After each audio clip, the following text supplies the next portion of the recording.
Throughout history, humans have employed extremely cruel torture devices that were designed to cause excruciating pain. Many of these torture methods and devices were designed to deform the victim and cause severe injury, but sometimes they would even kill them. They would go too far. Most times the torture devices left the victim to deal with a lifelong agony and deformity. So let's take a look at the top 10 most painful ways to be tortured. And I'm just letting you guys know that, you know, it's a little bit of a different background. I'm at my home studio right now. I'm not at my other studio with the green screen, and it's because I've been dealing with health issues. I do apologize for this, but I still wanted to make videos for you guys. If you guys click right over here, this will take you to my vlogging channel. I talk a lot about what's going on with me. Also, my fiance has been dealing with a lot. Right now, I've been diagnosed with sciatica. It's like, it's a pinched nerve in my back or a slipped disc. We don't know what it is.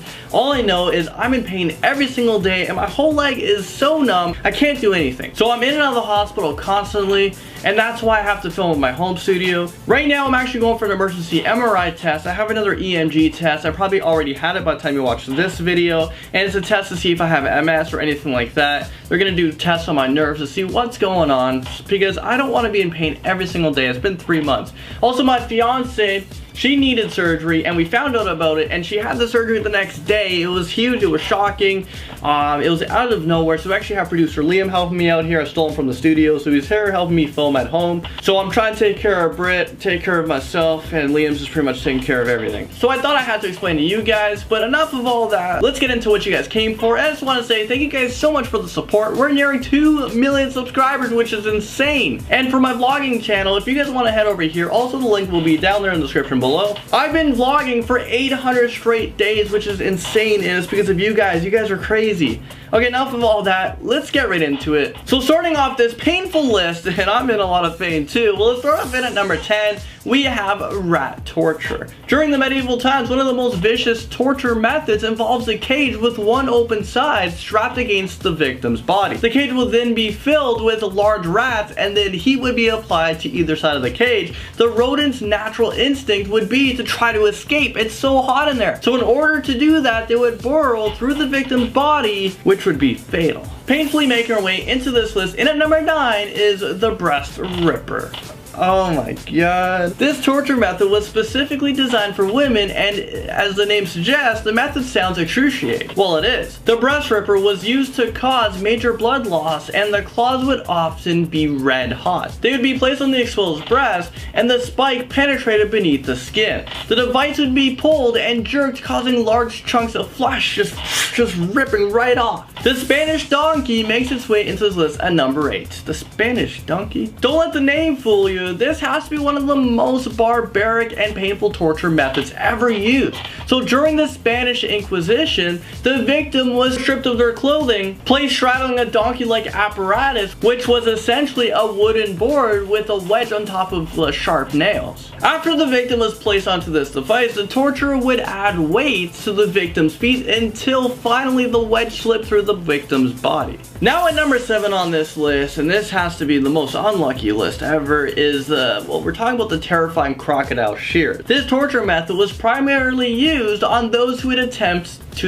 assassinate the king. The iron pincer was heated red hot before being used to clamp down onto the victim's appendages. The shears would then slowly and painfully separate the appendage from the body. Although this device was used to mutilate the fingers, its most common purpose was to mutilate a man's penis. Or if the man's unlucky, the device would just lead to intense bleeding from the severed arteries. This device sounds like something that came straight from hell. Like, seriously. The head crusher comes in at number 6. This brutal torture device was commonly used only by the Spanish Inquisition. The victim's chin would be placed over a bottom bar, and the head was under a metal cap. The executioner would then slowly turn the screw, which would gradually compress the head between the bar and cap. At first, the teeth were smashed and disintegrated into the jaw, then the eyes would become squeezed out of the person's socket. Oh my god, I mean, is this real life right now? What is going on? This agony would last hours until the victim's brain was finally crushed.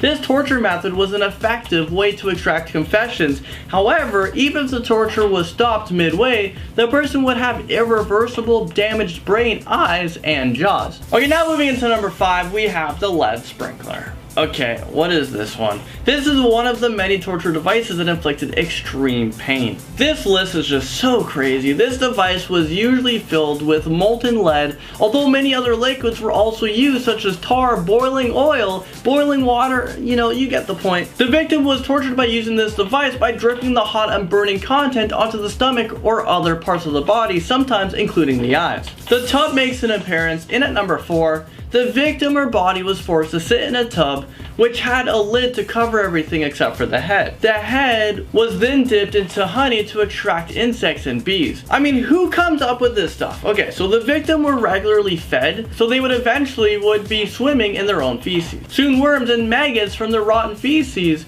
would eat their bodies alive. Making its way to number 3 on this list, we have the Judas Cradle.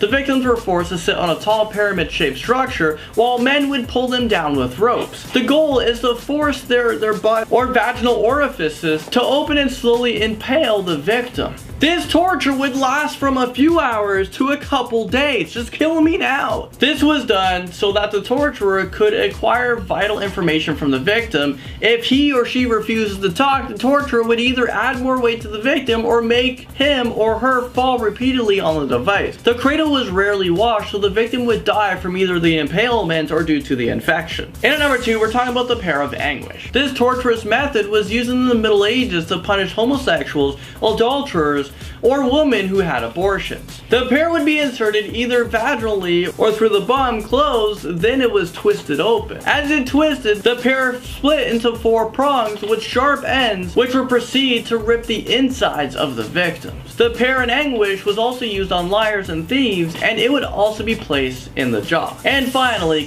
coming into number 1 spot for this messed up list, we have the rack.